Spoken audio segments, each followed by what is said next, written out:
it's tough. So you were in technical school for about a year and a half, learning to work on anything specifically, or learning to work? Oh yeah, I wanted to. When I went in there, I wanted to work on real jet aircraft. I mean, I had that in my head. I thought, I want to work on jet aircraft. No prop stuff. I want a jet. And I wanted a jet. And I remember the recruiter telling me, he says, well, you've scored it good enough on your mechanical side over here. He says, if they need slots filled in that, you could. And he said, my suggestion is you do very good in tech school. And he said, then you get to go kind of your pick of these places to go, put you in better standing to get to go to these. I said, all right. So you hustle in tech school.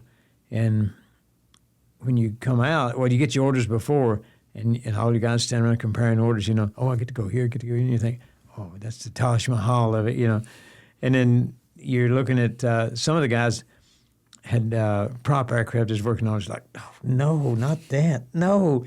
And then some of us got, I know mine, I looked in and they said, oh, they got F-100s on that base. Oh, yes.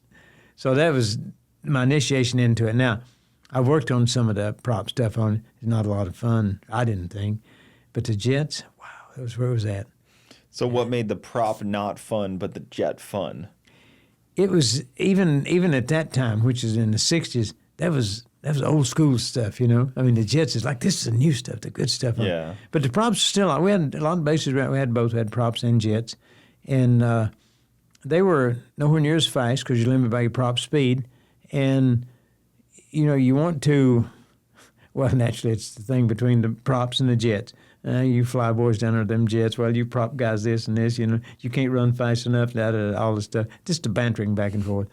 But it's because then when you see, like on the F-100, you think, wait, what other one could I go to? Because you get indoctrinated into the jet side of it, then you can go to other bases and get trained on other aircraft.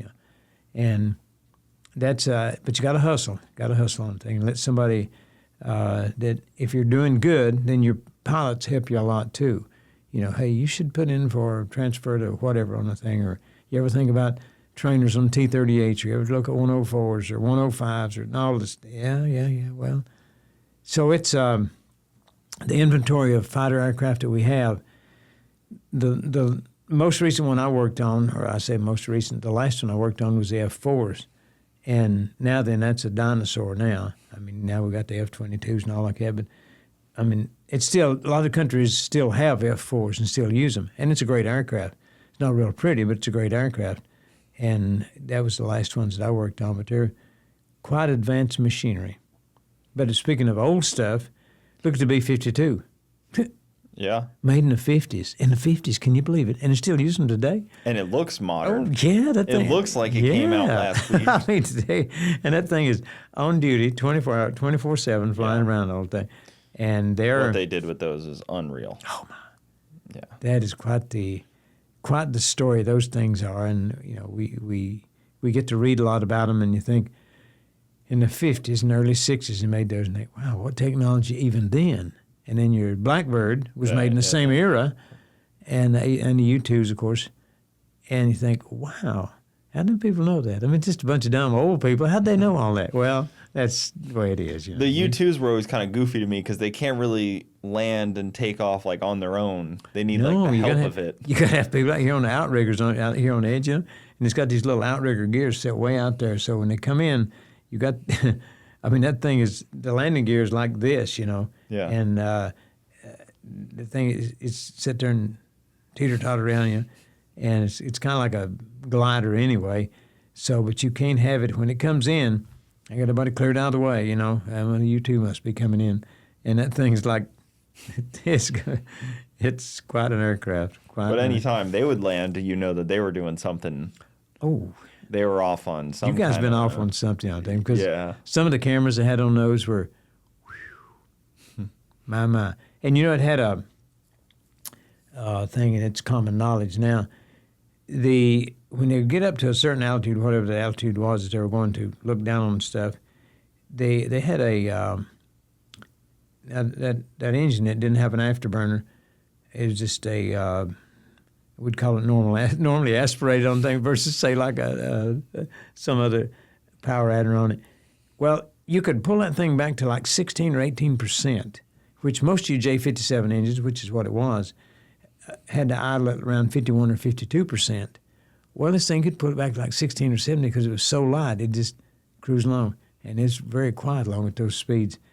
And you could stay up for a long time because the fuel usage wasn't much. So so how did they do that? I have no idea.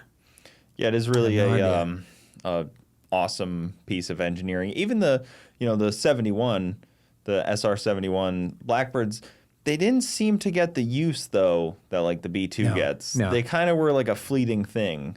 I mean, it just it was the hot rod of the world. I mean, look what we made here on the thing. Yeah. And probably somebody said, okay, man, hot rod now, what use is it? It's kind of like your wife would say to you, okay, we got this hot rod car now, what do we do? Can we take it to the grocery store? Oh, no, baby, you can't do that. Well, can we take it on vacation? Oh, no, we can't do that. Well, what good is it? Well, that'd be, because it was a hot rod piece. And I mean, it's got records today of speeds and all that, even now held up. So, yeah. I mean, when you can outrun a missile, okay, well, we'll take that. They are cool. There's just something nostalgic about seeing something like that. It just makes you feel.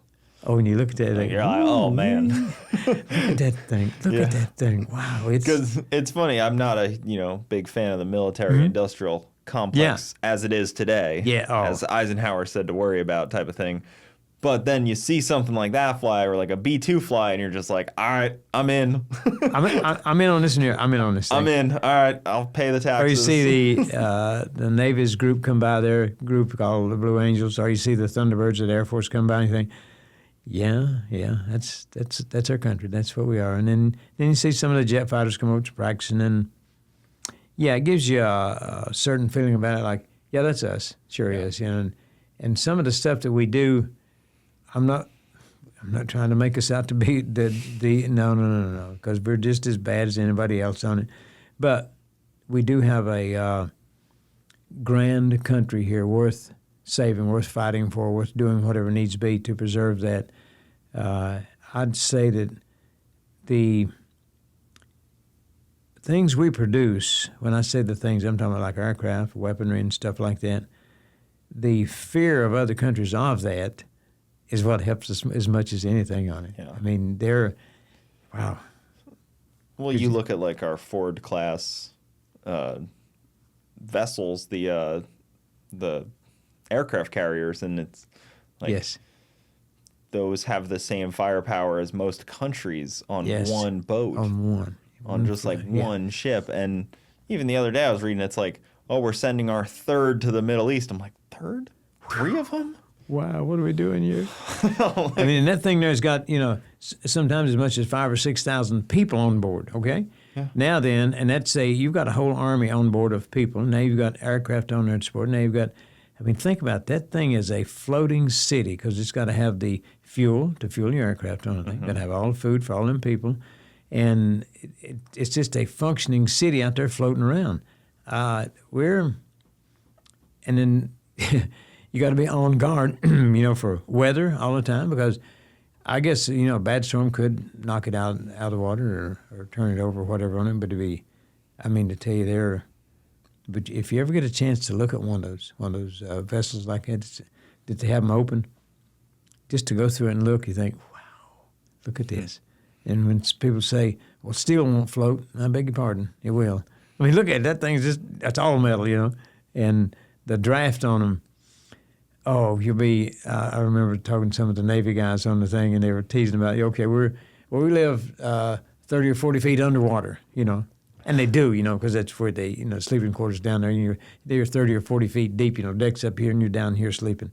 That's the draft of that thing. It's a big deal. Guys, thank you for tuning in to the Bogetti Clips YouTube channel. For the full podcast, check us out on Bogetti Studios YouTube and all your audio platforms.